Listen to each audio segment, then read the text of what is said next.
Hey guys, DJ here for Next Level Coaching, and today we're going to do a deck profile for blue-white control, aka Pristine control.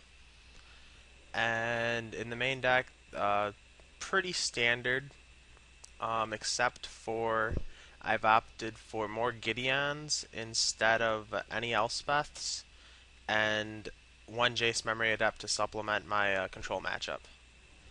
And we're playing more Blue Sun Zenith and less White Sun Zenith than average, and the reason here is White Sun Zenith is a fine finisher. You never need more than one. You never want to draw it early. And it's just never good anywhere in the early game.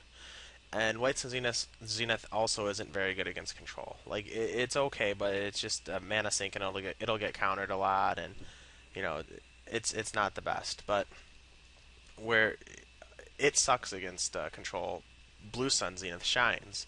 Whereas like a White Sun Zenith for 3 isn't going to do a whole lot against like say the 4-color control deck list or Grixis control.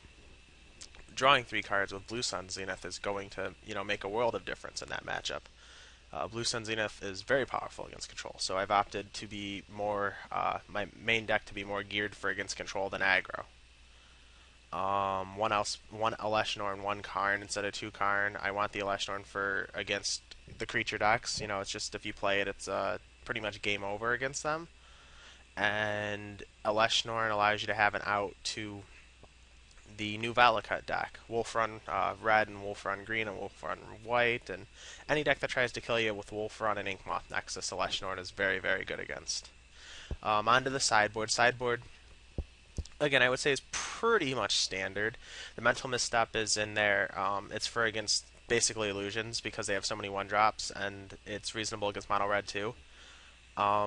It's something that I've been testing with. I might want to play more of them. I'm not sure. I don't know. It's not a card that you want to draw late game, but it's really, really good to have in the opening hand. So I figured I'd start with one and work my way up from there. The other interesting card in the sideboard that you guys probably haven't seen before is Sensory Deprivation. Now, when this card gets compared to Swords to Plowshares, it's actually not so far off. Against any early creature, a Sensory Deprivation is essentially a 1 blue mana Swords to Plowshares. It just beats their guy completely. Sensory Deprivation, I think, is going to be played a lot more in the near future. It's what every control deck wants. It's a 1 mana answer to a creature, to an early drop. And, it just helps you get to the late game to where you can cast your Day of Judgment and win the game from there. So this card, I think, will eventually be making its way into control decks' main decks because it's very, very powerful, especially in a super fast format like we have right now. Timely Reinforcements is also reasonable, but they work very well together because Sensory Deprivation is even the removal spell that keeps the creature in play, which does play off Timely Reinforcements a lot. So there you have it. This is Pristine control, blue-white control, whatever you want to call it. It's the control that kills with Zeniths and Karns and Gideons, and it does all the fun stuff. So, thanks for watching, everyone. Hope you enjoyed it.